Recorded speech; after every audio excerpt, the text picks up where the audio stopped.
Hello, friends. I hope you had a chance to see the introduction to the chapter 30 in your textbook, Fiscal Policy. And I wanted to follow up a bit on that today and talk a little bit more about what, if anything, can be done if there are problems in the economy. Now, the two problems that we identified in the last video were problems that were associated with aggregate demand. I mean, if you wanted to do this, it might not be a bad idea. It might not be a bad idea to take out a piece of paper and to draw a short run supply curve, right? So let's do this. Let's take out a piece of paper and let's put on the vertical axis price level and on the horizontal axis output. And let's draw that bowed short run aggregate supply curve, right? Let's call that AS. And then let's bring down an aggregate demand curve, like maybe right in the middle or so. And let's identify that as full employment, right? As full employment. So let's call that output F. And let's label that AD curve AD1. So let me say that again. Let's draw a short run aggregate supply curve, and let's start with that. And vertical axis price level, and the horizontal axis let's put output, and then the short run aggregate supply curve, label it AS.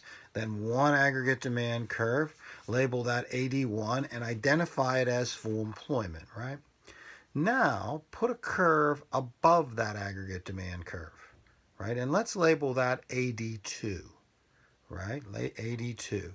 And let's put next to AD2 inflation, because that's what would be happening there. If demand is greater than the full employment level of output, right? If people want to buy, if collectively C plus I plus X plus G is greater than the full employment level of output or GDP, the result is demand pull inflation. The reason there's demand pull inflation is because fundamentally there's too much demand, right? So let's identify that as AD2 demand pull inflation, right? Now let's draw one that is below the original aggregate demand curve to the left of AD1, and let's call that AD3, right? But instead of identifying instead of putting equilibrium where AD3 and the AS curve intersect, put equilibrium along that PL line, right? And we're going to say that the problem here is that aggregate demand is not enough. There's not enough demand to buy the full employment level of GDP, right? And so the result is output declines and you have a recession, unemployment. So we talked about these things pretty extensively, right? We said, look, two big problems that can occur in the economy is having too much demand or too little demand, right? The ideal situation is when aggregate demand, the total amount of demand for goods and services, is exactly equal to the full employment level of output.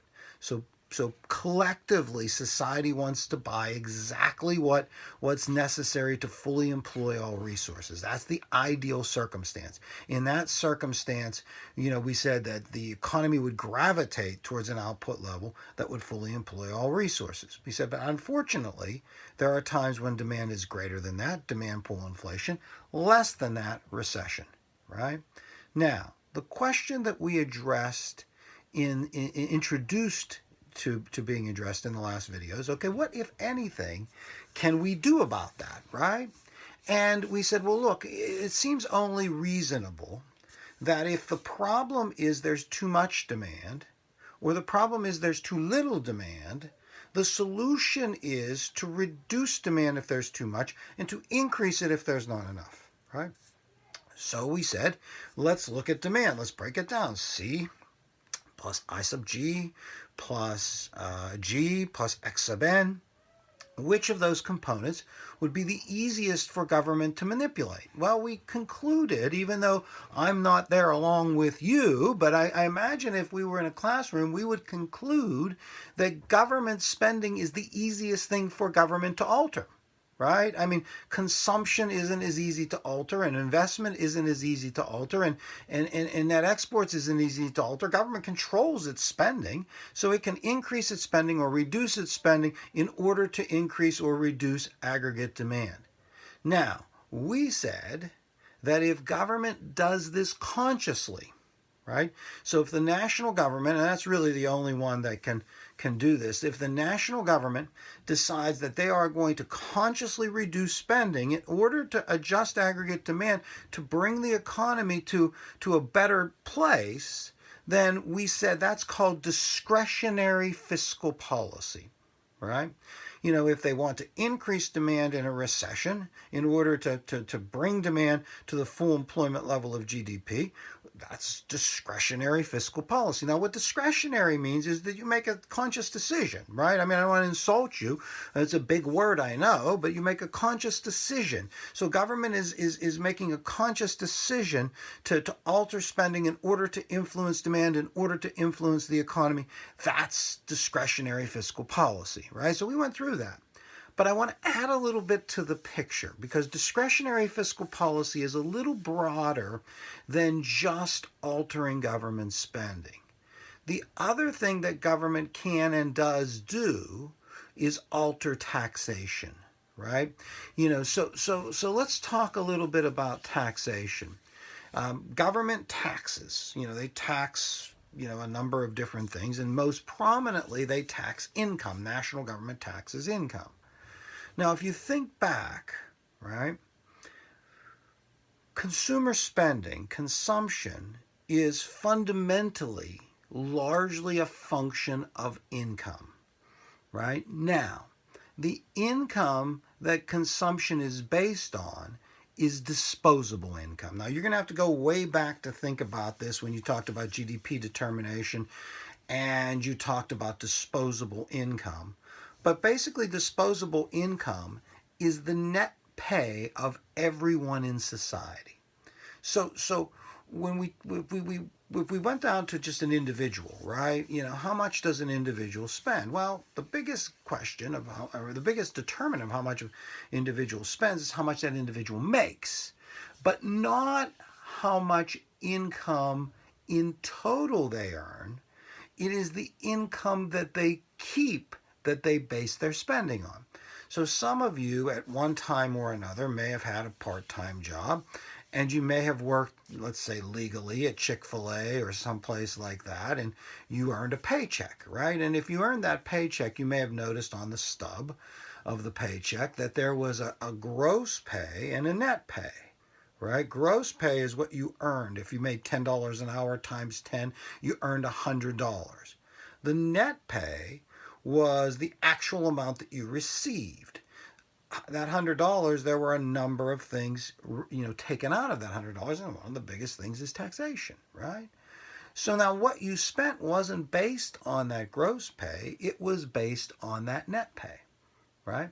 So the net pay of everyone in society, all consumers and all income earners in society, is called disposable income.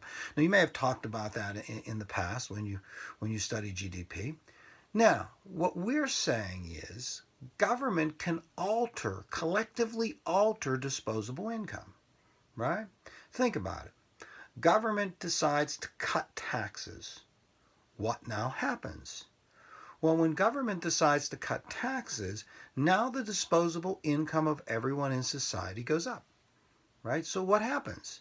If income goes up, so does consumption, right?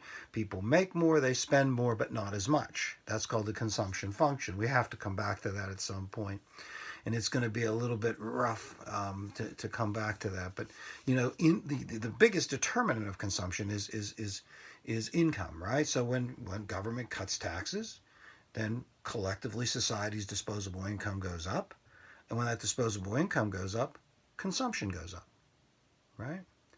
So now let's think about that for a second. If government controls spending and government controls taxing, right? Government in essence can influence both G and C, right? They can influence government spending and consumption, right? Now, that being the case, let's think about discretionary fiscal policy with expanding into taxation, right? So let's say there's a recession, right? And there's not enough demand, right? There's not enough demand. And I'm the national government, right? And I think, well, my goodness, the demand has gone down. There's not enough. People don't want to buy the full employment level of GDP. Society doesn't want to buy the full employment level of GDP. Naturally, the C plus I plus X plus G is less than full employment. What should I do? What should I do? Well, discretionary fiscal policy means that government makes a conscious decision to take an action. So what government could do would be to increase government spending and or reduce taxation, right? So a discretionary fiscal policy during a recession would be to increase government spending and or reduce taxation, right? Now what we would call that is an expansionary fiscal policy. Now, lo and behold, dear friends, lo and behold, that's exactly what's happening right now, right? I mean, right now, if you think about it, the government didn't wake up in the morning and tell people that they were undertaking a discretionary fiscal policy, but in essence, when they talk about stimulus, right, and that's a word that you hear, stimulus is another word for an expansionary discretionary fiscal policy. Right? I mean, what's part of stimulus? Government spending more, right? Increasing their spending, right? And at the same time, reducing taxes. The stimulus checks are in essence a tax reduction, right? You paid X amount in taxation. Now they're going to give you back some of what you paid, and it's going to increase your disposable income with the intent, therefore, of you spending more, increasing C, right? Shifting that aggregate demand to the right. I mean, that's a classic expansionary fiscal policy. Right now, on the other hand, if you had demand pull inflation, rather than increasing spending, you would reduce it. And rather than reducing taxation, you would increase it. So that would be a contractionary fiscal policy. So let me go over this again. All right, let me go over this again. If we go back to our diagram, and we go to AD2, and that should be demand pull inflation, then the solution to that, or a potential solution to that, and I should preface this by saying not everyone thinks you should do this, right? This is just conceptually what could be done, right? Is that government could consciously decide that they want to alter demand. Demand is too high, and they want to alter it, lower demand, right? And in order to do that, they would undertake a contractionary fiscal policy. They would cut spending and or increase taxes to reduce aggregate demand, to lower demand pull inflation. On the other hand, if demand is too low and there's a recession, then government could consciously make a decision for an expansionary fiscal policy in which they could increase government spending and or reduce taxation. Now, and that would be an expansionary fiscal policy. So we could summarize it by saying this. If there's a recession, government should cut taxes and increase spending. If there's inflation, government should increase taxes and cut spending. Right? Those become the simple solutions to those problems. Now, I mean, when I say the simple solutions, they're simple on the chalkboard. If we had a chalkboard and we were doing it here, right? It's simple in that sense. But I mean, in the real world, it's a little bit more complicated. And as a result of the complexity, there are some people that say maybe that's not the best idea in the world to do, right? But nevertheless, for our purposes, what we would say is this: appropriate fiscal policy in a recession, right? Appropriate fiscal policy in a recession is to cut taxes and or increase spending. Appropriate fiscal policy in demand pull inflation is to increase taxes and or cut government spending.